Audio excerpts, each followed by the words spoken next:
All right. Hi, third graders. Today we're going to be working on multiplying numbers using area models.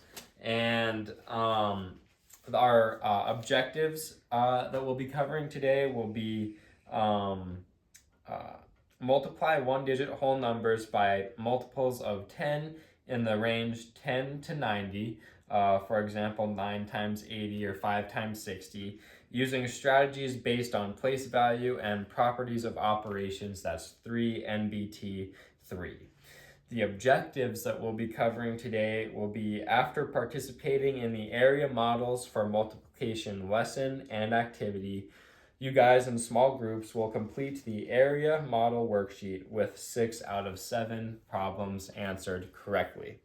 Okay, so here is to get us a little bit more warmed up. I have a video from Khan Academy that we're gonna watch, and he's gonna give us more of a background on how to do area models to solve problems.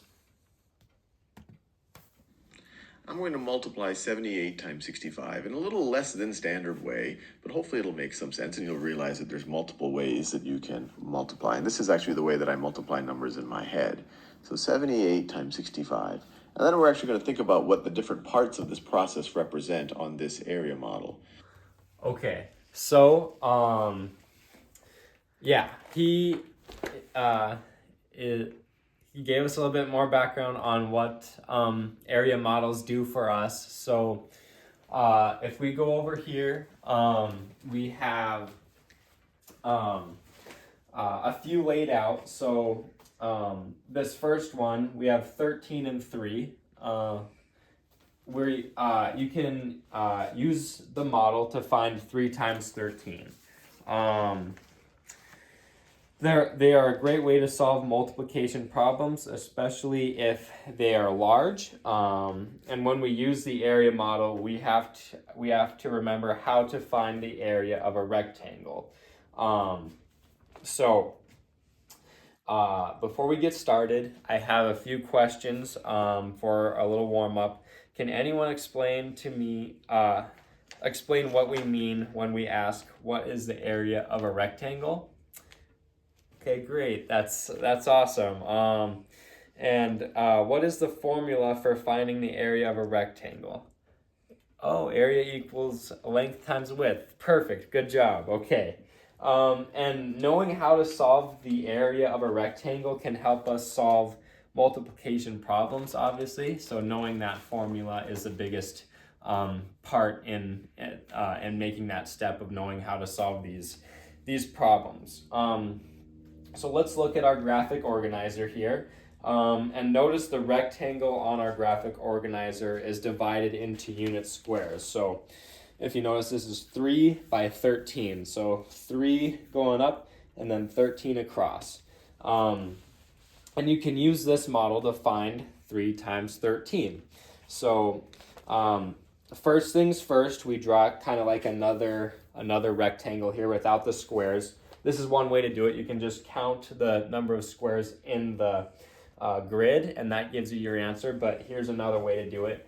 So you make another rectangle, and you split that rectangle into like 2 sections. So since it's 30 and 9, we're going to have the 30 section be more and the 9 section be a little less, because since we're doing 3 times 13, this will be the 3, and then we're going to split the 13 into 10 and 3, just that gives us a little bit more a simpler multiplication problem to do 3 times 10, which is where we got the 30 here, and then the 3 times 3, which is how we got the 9. So we're splitting that 13 times 3 into 2 different multiplication problems to make it a simpler way of going about it. So once we get the 30 and the 9, we'll find the total area. So we multiplied the side lengths to find the area of each smaller rectangle. So how we got the 30 and the 9. And then all we do is just add the areas of this smaller rectangles to find the total area of the whole model, right? So that's where we get the 30 plus 9 equals 39, right? What are some other ways we could find the area? So we can count up all the squares like we talked about earlier, right? And we can multiply the side lengths. So like we did here with the 3 times 10 and then the 3 times 3 and then add them together.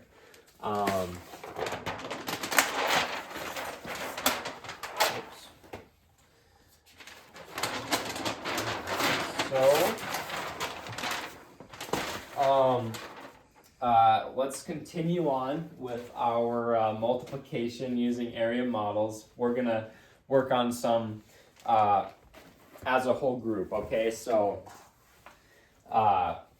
what is 5 times 34? So like we did earlier, we'll split it up into the 2 sections. So we have the 5 and then the 30 and the 4. So we have our 10s and our 1s separated out. The first things first, we'll do 5 times 30, right, to find the area of this square here. So 5 times 30, we'll do 3. What's it? Oh, okay. So yeah. Can anyone tell me what 5 times 30 is? Okay, great. Yeah, you got it right. It's 150. So the area of this rectangle is 150. And then can anyone tell me what our next step is? Find the next, okay, we've got to find the next square. Perfect. So what do we need to do that? We need to multiply the 5 times the 4, right? Because this here, even though it's on this side, we can write it here too. This is also 5, right? Because it's the same length on both sides.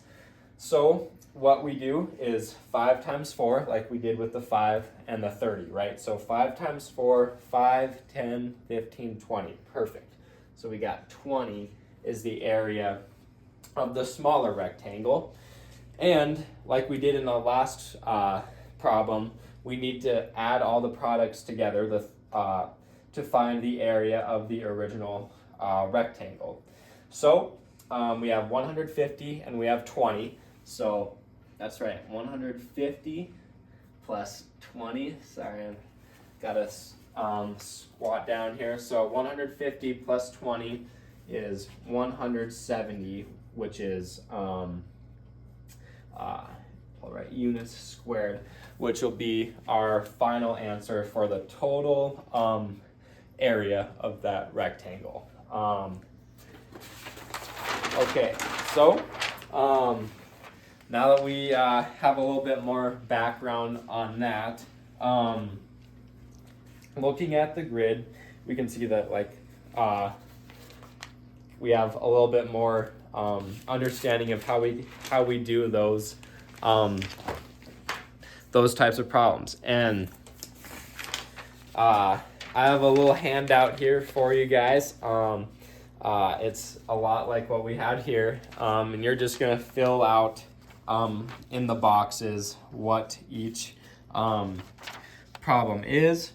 And oh yeah, and we have a baking pan here, oven pan here, and we're gonna measure the sides of each side of the pan, and we're gonna fill that in here. Okay, so let's see.